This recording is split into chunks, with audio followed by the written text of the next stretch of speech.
Hi friends, I'm your friend Veda. This summer I visited a farm with my father. There were so many animals on the farm. My father told me that the animals that live on the farm are called farm animals. We first visited a cow shed where all the cows live. Cow gives us milk. I also saw how we get milk from the cow. It was very exciting. After that, we visited the coop. Hens live in the coop. They make cluck cluck sounds. Hens give us eggs. We also visited the pen where sheep live. Sheep give us wool.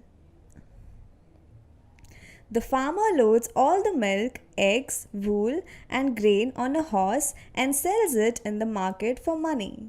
I also made some new animal friends. Tommy, who is a dog, and Lila, who is a cat.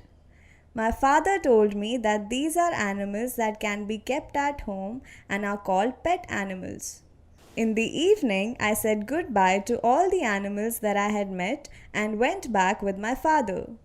It was a good day and I felt very happy after knowing all these amazing things.